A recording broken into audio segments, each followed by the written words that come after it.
Dear motherboard manufacturers, maybe you don't think that people want to be able to figure out with some ease what's going wrong with their computer as far as the motherboard is concerned. But the truth is we do. Having no indicators on your motherboard, much less a display showing error codes with those displays listed online and in the manual. Sorry, the codes, I mean, is extremely frustrating when you're trying to figure out what's wrong with your computer. Now, it doesn't necessarily mean it's the motherboard. But I have an Asus motherboard. Asus is supposed to be an amazing company. But my experience with their technical support has been far less than amazing. In fact, one of the problems that I had to figure out myself the same day I got off the phone after the guy was very eager to get off the phone with me. He did not troubleshoot. He listened to what I said I had already tried. He asked me a few questions. He did not ask me to do anything. He said that he would send me a list of instructions on what else to try to see if I could get it to work. The list he sent me included items that I had already explained that I had tried, and included items that did not provide links to the information that I would need to do my job, even though he knew which motherboard I had specifically, and referenced things that the average user wouldn't understand at all. Like one of the things he mentioned was the chipset. He didn't explain which chipset he was talking about, if it was the RAM controller or something else. But apparently I was supposed to know exactly what he was talking about. But when I looked for it online, nothing came up. And so basically the information that he provided, or the so-called instructions, were useless. 6 points. And I've been in tech support. I've been around computers for most of my life. And as you can see, I'm not exactly young anymore. So that was useless. I figured it out the same day by myself, because it was clear that Asus wasn't going to help me. The irony of it is I kept on getting emails for months after that on different things that I had contacted Asus about and either not gotten a resolution from them and solved it myself and told them I'd solved it, or they had actually given me an answer that helped me, rarely, but they were still sending me messages.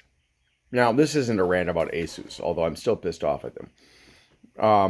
This is a rant about the fact that, like on my motherboard, which is an H670 Pro for tough gaming, I have 3 LEDs that it cycles through as it's booting up to let me know if there's a problem or not. Wow. Thanks, Asus. That is just really helpful. When compared to having just 3 LEDs that are all the same color. Yes, 3 different colored LEDs is better. And 3 colored LEDs that are all the same color is better than 1 LED. But unless that LED flashes a different number of times for common problems, which would be better than 3 LEDs of different colors. But the only thing that's really good is to have a 2 or 3 number or maybe a hexadecimal display, an LCD, or not LCD, it doesn't have to be LCD, that's ridiculous. An LED display, a simple LED display that's been around since I was a little, maybe in, it's been around most of my life. I'm that old. Gosh. And that's not expensive. That's super cheap. Just putting a little LED display on there so error codes can be shown when there are problems. goes a long way to helping A, the do-it-yourselfer, B, the volunteers on the many PC forums around the world that are trying to help people who are not do-it-yourselfers or cannot figure out the problem.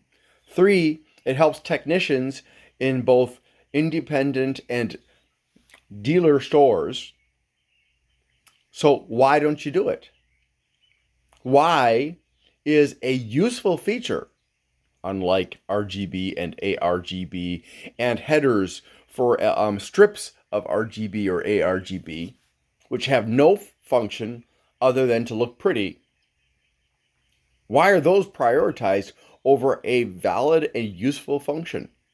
I mean, gosh, is it? It's almost as if you don't want to produce motherboards that are truly valuable unless we spend a lot of money. Yeah, that's a top-end add-on now. It's no longer a basic thing that is put on every motherboard. It's only on the expensive motherboards. And yet most people don't buy the expensive motherboards, so that really makes it, in essence, a luxury because most of us can't afford it. Most of us can't afford to put, say, $500 or even $300 into a motherboard. Now, yeah, there are a minority of users who replace their motherboards like they're candy, and their CPUs like they're candy, and their graphics cards like they're candy. But most of us can't do that. We can't even afford to get away from the crap pre-builts from name brands like HP and Lenovo and Acer, or the other brands that aren't famous but do pre-builts and sell you a substandard PC for a large price. Look, I know the engineers are looking at that and they're saying, gosh, it'd be so intelligent for us to be able to put that LED display in there like we always used to do a few years back. But some idiot in each of these companies where you don't even care enough about your customers to provide good customer service, Gigabyte, Asus, and you other guys, decided, they don't need that. They need bling. They need lights that flash and change colors because that's so important. No. If you have lots of lights all over your motherboard and your motherboard doesn't work and you can't find out why it doesn't work because there's no LED display, that's important. Doesn't matter if the lights are lighting but the motherboard doesn't work right. Get your heads out of your and put the LEDs back on every motherboard. That's where they belong. We need to be able to see codes. Thank you.